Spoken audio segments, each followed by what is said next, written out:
കോഴിക്കോട് താമസിക്കുന്ന പാക് പൗരത്വമുള്ള 3 പേർക്ക് രാജ്യം വിടാൻ നോട്ടീസ്. കൊയിലാണ്ടി സ്വദേശി പുത്തൻവളപ്പിൽ ഹംസയ്ക്കും വടകര സ്വദേശികളായ 2 പേർക്കുമാണ് നോട്ടീസ് ലഭിച്ചത്. വ്യാപാരം, വിവാഹം ഉൾപ്പെടെയുള്ള കാരണങ്ങളാൽ പാക് പൗരത്വം നേടിയ മലയാളികളാണ് 3 പേരും. മതിയായ രേഖകൾ ഇല്ലാതെ ഇന്ത്യയിൽ താമസിക്കുന്നതിനാൽ ഞായറാഴ്ചയ്ക്കുള്ളിൽ രാജ്യം വിട്ടുപോകണമെന്ന് കാണിച്ചാണ് പോലീസ് നോട്ടീസ് അയച്ചിരിക്കുന്നത്. ജോലി തേടി 1965-ൽ 19ാമത്തെ വയസ്സിലാണ് ഹംസ കൊൽക്കത്ത വഴി കിഴക്കൻ പാകിസ്ഥാനിലേക്ക് പോകുന്നത്. ഏജന്റ് മുഖേന ആദ്യം ബംഗ്ലാദേശിൻ തലസ്ഥാനമായ ധാക്കയിലെത്തിയ ഹംസ പിന്നീട് കറാച്ചിയിലുള്ള സഹോദരന്റെ അടുത്തേക്ക് പോയി. കറാച്ചിയിൽ കട നടത്തിയിരുന്ന സഹോദരന്റെ കൂടെയായിരുന്നു ഹംസ ജോലി ചെയ്തത്. പിന്നീട് കറാച്ചിയിലെ ഒരു സ്വകാര്യ കമ്പനിയിൽ ജോലി ലഭിച്ചു.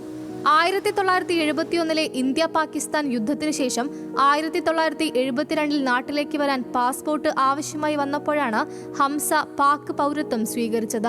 2007-ൽ കച്ചവടം അവസാനിപ്പിച്ച് കേരളത്തിലെത്തിയ ഹംസ ഇന്ത്യൻ പൗരത്വത്തിന് അപേക്ഷ നൽകിയെങ്കിലും അപേക്ഷ ലഭിച്ചു എന്ന മറുപടി മാത്രമാണ് ഹംസയ്ക്ക് ലഭിച്ചത്. 2007-ൽ വന്നിട്ട് അത്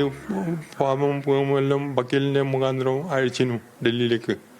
അതിന്റെ പിന്നെ റിസൾട്ടൊന്നും ഇതുവരെ യാതൊന്നും വന്നിട്ടില്ല. മാത്രം ഹൈക്കോടതിയിലെ പേപ്പർ മാത്രമേ ഉള്ളൂ എൻ്റെ കയ്യിൽ. നല്ലൊരു വരുമാനമുള്ള ജോലി കരസ്ഥമാക്കി കുടുംബത്തെ സുരക്ഷിതമാക്കുക എന്ന ലക്ഷ്യം മാത്രമേ അന്ന് ഹംസയ്ക്കുണ്ടായിരുന്നുള്ളൂ. കൊയിലാണ്ടി ഗവൺമെന്റ് മാപ്പിള ഹൈസ്കൂളിൽ നിന്നാണ് ഹംസ പ്രാഥമിക വിദ്യാഭ്യാസം പൂർത്തിയാക്കിയത്. 2007-ൽ പാകിസ്ഥാനിൽ നിന്നും തിരിച്ചെത്തിയ ഹംസ കഴിഞ്ഞ 18 വർഷമായി കുടുംബത്തോടൊപ്പം കൊയിലാണ്ടിയിലാണ് കഴിയുന്നത്. എല്ലാ സംഗതികളും നടന്നത് ഇന്ത്യയിൽ. കല്യാണം കഴിഞ്ഞതും കുട്ടികളായതും മക്കളായതും എല്ലാ സംഗതികളും ഇന്ത്യയിലാണ്. പഹൽഗാം ഭീകരാക്രമണത്തെ തുടർന്ന് 27-നകം ഇന്ത്യ വിടണമെന്ന് കൊയിലാണ്ടി പോലീസിന്റെ നോട്ടീസ് കിട്ടിയത് മുതൽ ഹംസയും കുടുംബവും ആശങ്കയിലാണ്. വടകര വൈക്കിലിശ്ശേരിയിൽ താമസിക്കുന്ന കുഞ്ഞിപ്പറമ്പത്ത് ഖമറുന്നീസ, സഹോദരി അസ്മ എന്നിവർക്കും രാജ്യം വിടാൻ നോട്ടീസ് ലഭിച്ചു. കറാച്ചിയിൽ കച്ചവടം നടത്തിയിരുന്ന ഇവരുടെ കുടുംബം പിതാവ് മരിച്ച ശേഷം 1993-ലാണ് കേരളത്തിലെത്തിയത്. കണ്ണൂരിൽ താമസിക്കുകയായിരുന്ന ഖമറുന്നീസ 2022-ലാണ് വടകരയിലെത്തിയത്. അസ്മ ചൊക്ലിയിലാണ് താമസം.